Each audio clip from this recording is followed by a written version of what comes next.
My name is Zahra Shirzadi. I'm from the University of Toronto and will be presenting our recent publication in JMRI titled Enhancement of Automated Blood Flow Estimates or ENABLE from Arterial Spin Labeled MRI. A large body of research have shown regionally specific chronic reduction of resting CBF or cerebral blood flow in individuals diagnosed with dementia. Among different CBF imaging techniques, ASL has become the preferred neuroimaging examination for dementia applications because first, it's a non-invasive tool and more importantly, it can provide quantitative measures of CBF, which is ideal for repeat scans that can be used for screening people at risk of developing or dementia or monitoring disease progression and potentially response to treatments. ASL uses arterial blood water as an endogenous tracer for cerebral blood flow imaging. In ASL, the magnetization of the water molecules of the inflowing blood is labeled using inversion pulses at the level of internal carotid arteries. After a time delay, which allows for this labeled blood to reach to the tissue voxel, a label image is acquired. This time delay is called postlabeling delay or PLD. But since the label image contains both blood and tissue signal, a control image is also acquired to suppress the tissue signal. So the difference between control and label images gives us an ASL difference image, which is a proportional signal to blood flow. But since ASL has an intrinsically low signal to noise ratio and to increase the SNR, a number of control label pairs are usually acquired and the average of ASL difference images is used for CBF quantification. But what are the challenges of an ASL experiment? There are two major issues: head motion and arterial transit time variability. And our proposed pipeline in this study is a post-processing algorithm to improve CBF quantification by dealing with these ASL challenges.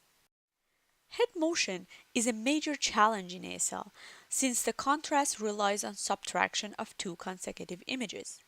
When we conduct an ASL experiment in clinical populations in which head motion is larger, we expect to get a few images similar to the one on the right, in which we can clearly see patterns of head motion. So it is recommended to visually inspect ASL difference images and remove head motion affected ones, which is obviously a time-consuming and a subjective procedure. What about arterial transit time variability? Arterial transit time, or ATT, is the travel time of the blood from the labeling plane to each voxel in the imaging plane. This plot here shows how ASL signal changes over time for a tissue voxel with a corresponding ATT parameter. But if a voxel contains part of a large artery, there are two components in ASL signal, a tissue component and an arterial component. So if we add them together, this is how ASL signal look like for a voxel that contains both tissue and a large artery. So arterial transit time is a vascular related parameter and it's obviously variable in different parts of the brain and in different people depending on their vascular health. So in a single PLD ASL acquisition, here are where we try to sample ASL curves for a tissue voxel on the right and for a tissue plus large artery voxel on the left. But if ATT is prolonged, here are where we actually sample ASL curves. So we essentially lose signal in the tissue voxel and we get what is known as intravascular artifact in a tissue plus large artery voxel. So one way to overcome this is to, instead of acquiring ASL images at just one time point, we can acquire ASL images at multiple PLDs and use a model fitting algorithm to get not only a more accurate blood flow estimation, but also to estimate ATT, which might be of clinical interest itself. ENABLE, our proposed algorithm in this study, is a sort check algorithm to identify poor quality ASL difference images in a multiple PLD ASL acquisition. It is conducted for each PLD independently prior to the ASL model feeding. The first step of ENABLE is to sort ASL difference images based on quality, from the highest quality to the lowest quality.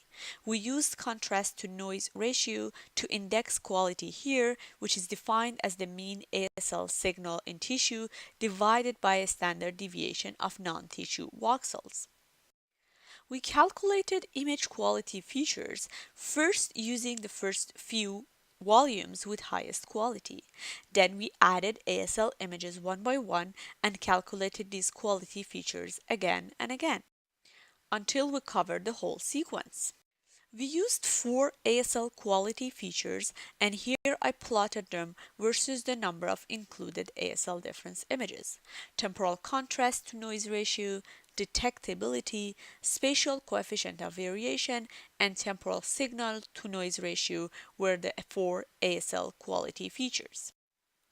We then defined overall quality criterion as a linear combination of these 4 features. The weightings were obtained from a simulation study which is detailed in the paper. After obtaining the weighting factors, we calculated quality criterion for each dataset. You can see 3 examples here. Next, we determined the maximum of these quality criterion and excluded ASL difference images after this point as poor quality ASL volumes. We validated this pipeline using about 100 ASL datasets obtained from normal elderly patients diagnosed with mild cognitive impairment or dementia.